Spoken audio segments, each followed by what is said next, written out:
It's 10 at 3 time in Tennessee. What's up, y'all? How are you? Hope you're well. Hope everything in your life is going well. Hope you're having a happy holidays, Merry Christmas, all of those things during this time of year. We got a special edition of the show today, joined by Tennessee head baseball coach Josh Elander. Of course, Josh, people would say first-time head coach, and I would maybe say not so fast. I believe you have an unbeaten record as the acting head coach. Is that correct? Yeah, I don't know about that, but I'm excited to be the head coach without having somebody get launched to be able to do so. How does the whole thing feel? I mean, I guess now you've had a little bit of time at least to have it soak in. I mean, I remember you go through the whole madness of what's going on there for a few days, then you get the job, and now how long did it take to settle in, if it has even? Honestly, I don't really think it has yet. It was such a whirlwind there, and it went so fast, but it seemed like it was a month or two, but it really was only a couple days, right? Really, my focus was on the players and making sure, because the timing of the deal was we're in the middle of the fall, right in the Fall World Series signing day right around the corner. We actually had our 26 class in for an official visit as well, so it was a little bit of a whirlwind, but we always talk with our players about next task and what is the focus here, and that's what we tried to do to get through that period, and it worked out well. Yeah, I guess, you think about, in most sports, the seasons end between the college and the program around the same time, right?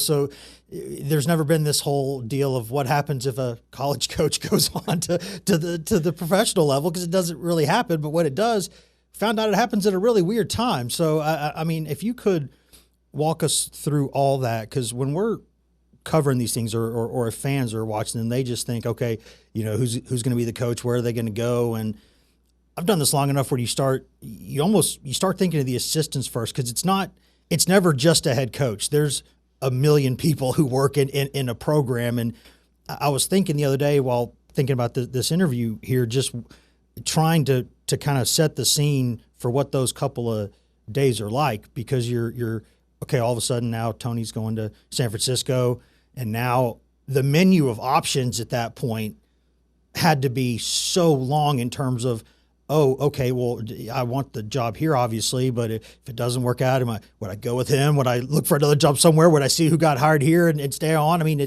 what's going on with the wife, the kids? I mean, it had to be a million things, didn't it? Yeah, I mean, it was easy to kind of get lost in the woods with all the options or whatever it may be, but really, we love Tennessee. My family, I know my wife and my girls, they were all born at Tennessee Medical here in town, and we love this place. And so for me at the beginning, I really didn't have any interest in going into professional baseball, just because I've lived that life as a player and I've done that, and it was amazing. But, we really believe in what we were building here. But the focus really went to kind of all the players first, right, just because they were the ones in flux, and we're in the middle of trying to get better and finish the fall well. So, but then also our staff, where we're football obviously has huge staffs now, but baseball is kind of closing that gap a little bit, where we have 10, 12 guys, and, our staff, one thing we show recruits a bunch is just the family aspect, right, where, Kirby Connell or Ethan Payne or Ross Kivett, who's been here 7 years, we all have long history and roots in Tennessee. So, this is where we wanted to be. We're excited it worked out. We were able to keep most of the crew together, but, it wasn't really, hey, what are the options, this and that. It was like, hey, how do we do our job to take care of our guys in the building? And then we'll see how the rest plays out as we go. Y'all are getting pretty good about the staff size and some of the titles for people. It's not quite as fun as football is yet in terms of some of the titles that people have. There's some really fun ones there, but it has been nice to watch sort of the growth of the sport, right? As someone who's a baseball guy from a baseball family, and you cover things at Tennessee for a while, and you're like, they had some success, and then kind of cycled up, and then it would go down for a while, and we all kind of knew what the facilities were as the rest of the leagues, building cathedrals. And if people might think of you as a new head coach here, but you've been here, seen the bad times, right? Seen the walking into a tough situation. What were your impressions of the place when you arrived in terms of what you were seeing, how daunting maybe it was in some ways, and just what it could be here? Yeah, I think just looking at it, the facility standpoint, we were just behind, right? And then roster standpoint, too, we just weren't competitive compared to where we had came from on the west side of the SEC. Mm-hmm. So it was just a constant state of improvement. But the city of Knoxville being in the SEC and now seeing all the changes that have happened, I think we have the best administration to put us in a position to have success. So I sent a picture to our all of our recruits the other night, just walking in from center field. I think now, gosh, you walk in, it really has a kind of wow moment when you walk in through center field with all the suites and the new turf going down. and all that. But to me, it's always, we were very motivated from the jump to prove that we could do it. I think a lot of times it was, well, hey, you can't win there, or they haven't won there. But it was, well, why not? Why can't we win here, right? We thought we had the resources. We would really go through recruiting relentlessly to try to get some of the best guys in the country, and we were able to do that. But development has always been kind of our thing that helped us close that gap. I think our staff loves to be in the trenches with the guys, the old staff and the new staff, and that was a big part of kind of closing the gap. But it was definitely a teamwork from administration, the players doing what was. I mean, there's been some amazing moments in that field now with Gilbert and Beck and all those guys. I think lifelong memories that people will never forget, and I think that just gives us all a great sense of pride, but also a sense of motivation to continue to make sure we stack those moments in the future. Yeah, the days of the playground down the right field line are long gone, which is always so comically placed next to frat row, and it was just never really understood that one. Another topic for another day. But in terms of what you thought was sort of possible, I mean, with what y'all have done in that program, I think people who are maybe kind of finally getting on the college baseball train or seeing with kind of eyes wide open just how brutal the SEC is. And when you're coming into it, starting from the bottom, it's not like the other cars slow down to kind of let you catch up. They're kind of trying to lap you several times and then put you in the wall, and it's brutal. And I mean, was it just? Could you not even think of it in those terms? Was it just kind of a let's do one thing at a time here, or can the big picture never leave your mind as you're trying to build it? Great question. I think number one, it starts with recruiting. That's where we put our almost entire focus. Was we needed to get better between the lines. So recruiting was number one, and then preparation. Right? How did we practice? How are we developing? Those are very, very important to kind of close that gap with recruiting. And then lastly, just competition. We wanted internal competition between our team and guys making sure that, hey, it wasn't this guy's going to be handed the shortstop job or this guy's going to be handed the catcher job.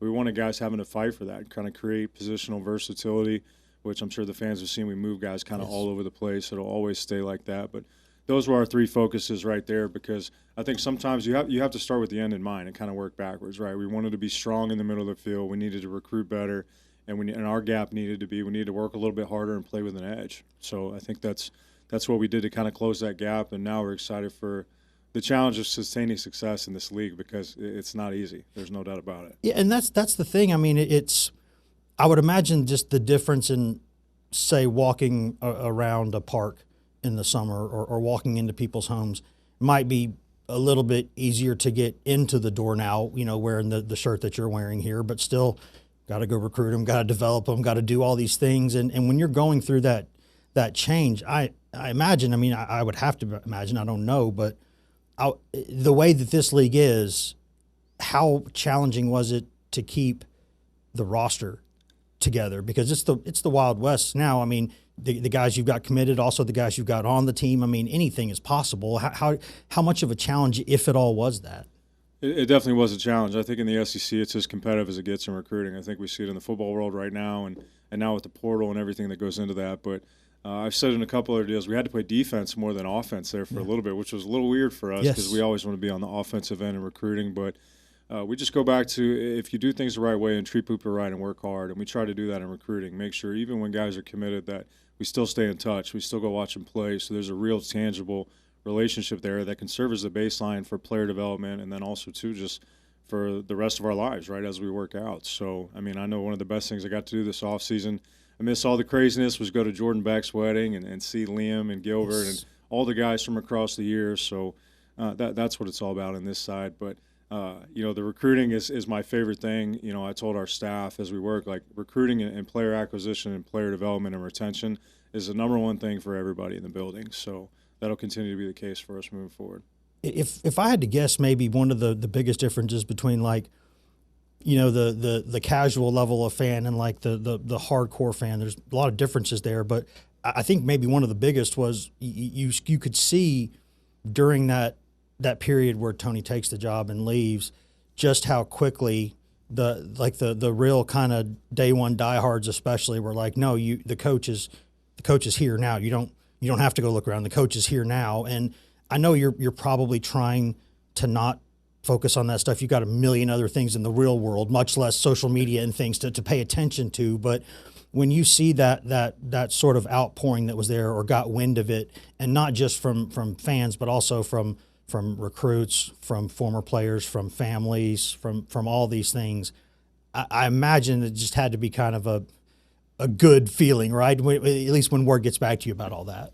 It was incredibly humbling. Just so many players that had my back, and then we have a really cool facility now where the weight room is right behind the home dugout where we're at. So just walking in and seeing all the former players, and just kind of a nod of approval and maybe a hug walking by. We really didn't need to talk about it. It just, you could kind of feel like in the building and with those guys that they had my back, and it was incredibly motivating. It really was. But like you said, I tried not to focus on that as much as I could. I just wanted to make sure I was most prepared kind of going into the interview. And then also, too, like, I invested a ton of my time with the rest of the staff, and Coach Kiv was amazing helping us out. But we wanted to over-communicate with our recruits and our players, just kind of keep them in the loop on what was going on, because, change is inevitable. It's going to happen everywhere. It's part of life, but it can be a little scary. So our deal at times was, hey, let's make sure we communicate at a high level. But, all those guys like Blake Burke and all of them, like, incredibly thankful, but that's why we'll be close with those guys until they're 40, 50 years old or whatever it may be. In terms of one thing that I imagine you would not be able to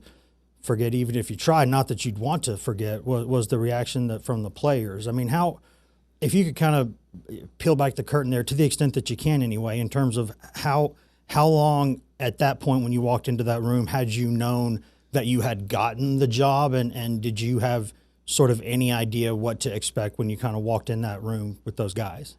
Well, so the timeline, it was really about an hour. I was over at the facility early in the morning. We were getting ready for practice, and then Danny White asked me to go over across the street, so I met with him, and he offered me the job. Of course, I said yes, about as quick as I could. Yeah, you got a pen? And Frank was over there. It was cool. Got to kind of share that moment with him. He was the first person that I got to talk with. And then Danny had a great idea, basically, we went in kind of with the stone cold face, like, kind of playing the game, messing with the guys a little bit. Danny asked us all to leave, and then I walked around, and then Alicia Longworth was amazing. She got all my girls there. So to be able to have that, like, it was maybe 4 or 5 minutes where I just got to hang out with my girls just for a minute. And then I walked back in that room, and then that reaction is something I'll never forget. I really think it was authentic. That's something we talk about with our players a bunch. If you're going to do something, let's just do it. Let's figure out what we got. And so for them to give me and the team, I think it was something we'll always remember, right? But also, too, it's incredibly motivating, because I think a lot of people have had my back on this, which is I'm very excited about. That's why I've tried to take care of people that have been in the trenches with us over the years, and but really excited for the future and also motivated, because it's our job to kind of now close that gap. They've had our back, so now we need to have theirs and take care of them this spring. And in terms of your job now, with the difference, right? I guess maybe during the season it would be more apparent what some of the changes would be, but I mean, just from a practical standpoint, right? I mean, obviously, I guess, the direct deposit hits, you probably know, hey, I'm the head guy now. That's nice. But in terms of just the practical standpoint of, I know you're a guy, you like to be in the cage, you like to be out on the turf, you like to be in the weight room, you like to be doing those things, running the offense, which you said a couple places that you're still going to keep doing. So from a practical standpoint, how much is your average day different now? Really, it's a little bit less sleep, right? But I gave up on sleep when we had our second girl. It's now we're up to our third one in the sleep progression, so that's a little bit of a grind, but also a blessing at the same time. But in all seriousness, I love the X's and O's. I've always been – I never understood when I was coming up as a player, like, this coach has to be the recruiting guy, or this coach has to be the offensive guy, or this. Why can't you be a little bit of everything, right? I think having some range in what you're able to do, and if you can basically have that amongst the staff, I think it can be very, very powerful. So, what I wanted to do was go out and get a difference maker right away after taking care of our guys in the building, and that was Chuck Duralman. He's a guy that, whether it be verbiage, how we run the offense or do things, is somebody I'm very comfortable with, right? So when I have to do things that are new to the head coaching position, and I may not be able to be in the cage for that small particular time as much as I want, I know he's got it covered. But as far as, like, I still want to coach third base. I'm going to do that. I want to be out there. I want to keep everything about as similar between the lines as we can, and then I'm really excited for the challenge of just being the main voice on the culture and mindset. And I've learned from some of the best people in college baseball. I'm excited to kind of put my spin on that, but also just our guys working hard, playing hard, acting right, and being professional. That's something I'm really excited about. Yeah, I was definitely going to ask you about the culture, because I know that, in terms of you and Tony, I think there's always been a lot of alignment there. There always was a lot of alignment there. But in terms of, personalities, different guys. I mean, different guys with different lives who have gone different ways. And in terms of that, with you, how much, what do you feel about the culture of the program, kind of where it's been, what you would like it to be, what you like, what you don't? I mean, how much, if any, change would you expect there? Because, I mean, it's, everyone knows that Tony's, he is who he is. He's a different kind of guy, right? And everybody's different in their own way. But how different would things be with you, running the show? Well, I think it really goes down to the team. I talk about the guys as, we get into this period that's coming up when we get after the new year. It's preparation. That's one of our core values of our program, and really just attack that. But I think it has to be kind of organic and authentic, like not, hey, we got to do – when someone does this, this is how we have to react. Like I always talk about, what is the difference between reacting versus responding? Sometimes there's a pause in there, which maybe over the years we've needed a little bit more of that at times. But sure. I want our players to basically drive the car on that, right? And then you can kind of, help them get back into the lane as it may change a little bit. But I think it'll change a little bit year to year. But, I'm so thankful for, Tony gave me this job when I was really young, and we're very different, a little bit of yin and yang there. But I think that's why we work so well together, and obviously so excited for him. But at the end of the day, like, this place at Tennessee will always be about the players, and we want them to have self-awareness, be authentic, be themselves, and then play the game. So that's what we'll let them do. Yeah, most people say it's usually easier to hold back the reins a little bit than to have to kick somebody into gear. It's kind of hard to get somebody started if they don't want to start. But in terms of the staff stuff, I know you don't have too much more time, but in terms of the staff stuff, I know obviously in terms of the percentage of retention, what y'all were able to do in terms of keeping people, I think probably exceeded what most expectations would have been. But there's no question that, it's not just Tony and you and Ross and everybody else who's been important to this program. Everyone knows what Frank and Quentin Eberhardt have meant to the program, and how, blessed Tennessee was to have them for so many years. How, I guess, difficult was it to hear that they, wanted to go on for a new challenge? And how do you feel about the replacement hires that you've made? Yeah, great question. I mean, those two have always been kind of family to me. It's funny, you spent 9 years, and they're 8.5 years with Frank in the dugout, and then Q. We met when I was 21 years old, coming up through the minor leagues with the Braves. And I remember Tony, when we ended up coming over here from Arkansas, he's like, hey, we need a strength guy. And I remember thinking, man, I got the perfect guy. I got the guy. So, again, just number one, excited for those guys. I mean, Frank, we talk about climbing ladder. He always joked his first job, he was washing towels at as a middle school coach, right? So for him to climb the ladder all the way to the top and be towards the twilight of his career and get to be at opening day in the major leagues, like, well deserved. I'm so excited for him. And then Q, again, just one of the best, right? There's no doubt. But Q was really cool on how we communicated. The first thing we were able to do is it was a really quick process where we basically got his right-hand man, who's Keegan Knoll, who we've hired from the Milwaukee Brewers. They work together in the major leagues with the Chicago Cubs. So they have the big league background, a very similar philosophy as far as how they go about the day-to-day business. But I think the difference with Keegan is more he's likes kind of the science and tech, which I think with player development is going to continue to go more and more that way, how you measure things and how you can tangibly say, hey, this is helping guys have success or not. So whether it be with force plate data or Kaiser reps or whatever it may be, I'm really excited about Keegan. And also we can bring in a recruit and say, hey, you want to play in the big leagues? Go ask this guy. This is what it's going to be like. And then replacing Frank, Coach Reynolds, Coach V did an amazing job kind of getting out in front of this a few years because obviously having Ren, a former Power 4 pitching coach, a high draft pick, has been on the rubber himself. But as far as like the day-to-day stuff has really been in the trenches with the guys. As far as even just playing catch or catching flat grounds, PFP, I mean, he put in a big point of emphasis has always been, how do we hold runners, right? I know in the last few years, and he puts in the glove drop pick versus Cincinnati last year's old team. We get a big pickoff. Oh, yes. I didn't know that was him. That's good. Yeah. That's good. Yeah, so that's just one of many things. But a guy I'm excited really just kind of turn loose, right? So, adding those two guys, I think, again, like what's cool is we were able to hold the whole roster together. The recruiting classes we're really excited about, and keeping that continuity on staff with it may be some new faces, but some guys that are a little more hungry, right, at this point. And excited to go to battle with those guys this spring. The last thing I want to ask you about is the team this season, obviously, but just before that, in terms of with you and people getting to know you, I can't imagine. I've never in any sport covered someone who's a really good recruiter who does not have a likable personality, right? You can't. I don't care what you're offering if you can't recruit at a high level without this stuff. And so how comfortable you obviously when Tony's the boss, cameras go that way. They just do. And how comfortable are you now with the cameras kind of panning over in your direction? I'll be honest, it's a little new for me. I think as the recruiting coordinator or associate head coach, like you can really put your head down. It's like X's and O's, getting the players better each day. Like really, and to recruit at a high level in this league, you have to be obsessed. There's no other word for it. It eats a ton of your time. So it was almost like an island at times where you could really put your eyes down and nose down and go to work. But I'm just excited. There's so many great people in Knoxville, and the media people have been great to us for over 9 years. I mean, I've known you a long time. Mm-hmm.